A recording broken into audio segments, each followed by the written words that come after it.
What's up, everybody? Welcome to the show. I am Vince Perry, your business exit advisor, business broker, and overall M&A strategist. And today on the show, it's very special. I am actually coming to you live from Mount Aconcagua in Argentina. If you look behind me, right over here, right behind that bar right there, it is the top of Mount Aconcagua, which is the tallest mountain in all of South America and the tallest mountain outside of Asia. And today what I want to do is I actually want to do this week's YouTube video from here and really explain to you how climbing a mountain and the lessons that I'm learning climbing this mountain actually is very related to exit planning, exit strategy, and making sure that you're doing all the right things to exit your business and maximizing that return as best as possible. So let's get into it right now. So I'm sitting at base camp on Mount Aconcagua right now. 23,000 feet is behind me. And in about 48 to 72 hours, I'm gonna actually attempt to summit this thing. And here's what most people don't understand about a mountain like this.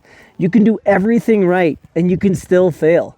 The weather turns or your body doesn't acclimate. Conditions change in just a matter of hours or even minutes. You train for months and then you're at the mercy of variables that you really just can't control. Honestly, selling a business is exactly the same way. You run your company for years and you know every part of it. But exiting, that's a completely different mountain.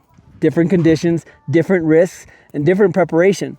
And most founders treat it like it's just another business decision. But I'm here to tell you that it's not. So let me tell you why most exits actually fail. Running a business and exiting a business are not the same skill set. You already know how to generate revenue. You know how to manage a team.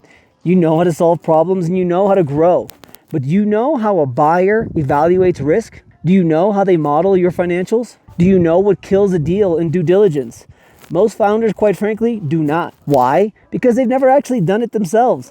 It's like standing here at base camp for the first time and you think that you're prepared because you've hiked before, but then you actually think that this isn't just a hike. The altitude's different, the exposure's different. What worked at 10,000 feet doesn't exactly work here. And quite frankly, the mountain does not care what you assume. Same goes for exits.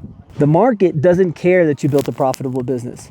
Buyers only care whether that business transfers cleanly, whether it runs without you, whether the numbers are predictable. And if you wait until you're ready to sell to figure all of that stuff out, you're already behind. So as you can see, running does not actually equal exiting. Let me tell you something about the preparation that no one sees. I've been preparing for this particular climb for months, about 6 months.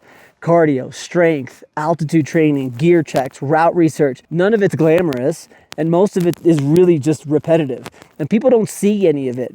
They just see the summit photo when I'm at the top. But the summit is like maybe just a couple of hours throughout the entire thing. The preparation is everything else. Exit planning is actually the same. The actual transaction, right? The signing, the closing, and the wire transfer, that's the summit. And it's also the shortest part of the entire process. Everything before that, that's where the outcome gets determined. Are your financials clean or chaotic? Can the business operate without you in it every day? Is there a team? Or are you the entire team? Do you have documented systems? Or does everything live in your head? Buyers don't negotiate those questions. They price them, and they price them immediately. So let's look at two businesses. I talk about this all the time. One sells for 5x and another sells for 3x, and they've got the exact same revenue, same EBITDA, but different preparation equals a different outcome. The one that sold for 5x had systems, clean books, a team that could run it. The one that sold for 3x had a founder doing everything and financials that just raised red flags. The market didn't punish the second business. It just priced the risk. Now let me tell you something about the variables that you can't control. Here's the hard part about a mountain like this. You can't control the conditions. The weather changes rapidly and your body reacts differently than you expected. Something breaks. The altitude hits harder than it did in training. You prepare for what you can, and then you adapt with what you can't. There's always little things up here happening that just become annoying and you have to just solve problems all the time. Well, exits are the same. You can't control the market. You can't control buyer appetite. You can't control if interest rates shift or if your industry consolidates, if a competitor exits first and floods the market. But you can control your readiness. And readiness is what separates the founders who sell at a premium from the ones who just take the first offer because they're exhausted. So, quick story, I worked with an irrigation business last year. The owner had it running for about 12 years.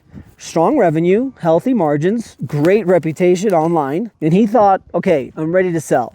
First buyer came in and offered 3x EBITDA. He expected a 5 to 6x multiple instead, based on what he had heard. Why was the gap there? Well, quite honestly, he had no documented estimating process. The owner was the only one who could price the actual jobs. And the financials were accurate, but they were disorganized. Personal expenses mixed in, just no normalization. The buyer didn't question the profit, they just questioned the transferability of the actual business. So we restructured it, hired a project manager, documented the systems, and cleaned the books. It took 18 months to do it, but we sold it. And guess what? It sold at a 5.5x multiple. Same business, different preparation, and even the same EBITDA. $2.1 million difference in what he walked away with. You could only control what you can, and you could prepare for what you can't. So let me tell you what readiness actually looks like. Readiness isn't a feeling. It's a strong set of conditions. If you're thinking about an exit in the next few months or even in the next few years, there's 4 things that need to be true before you actually proceed. Number 1, the business runs without you. Not mostly, not kind of, like fully. If you're the bottleneck, you are the risk, and risk gets discounted. Number 2, financials are clean and normalized. A buyer should be able to look at your P&L and project forward with confidence. No surprises and no questions. Number 3, there's a repeatable growth engine, not just momentum. What does that mean? A system. Something a new owner can operate and scale. Number 4, the team is structured. The roles are clear. Accountability exists. And it's not just you with a support staff. If you can get those 4 things right, you're not just sellable, you're competitive. And competition is, guess what? Drives up the price. So when do you think you should actually start doing all this? Unfortunately, most founders wait until they're mentally ready to sell before they actually start preparing. That's backwards.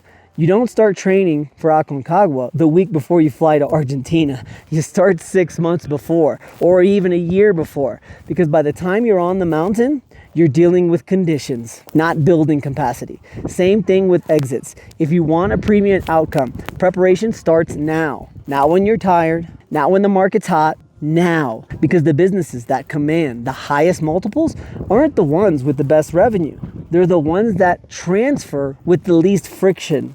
So in 2 days, or maybe 3, I'll know if I've summited this mountain. I'll tell you what, I've done the preparation.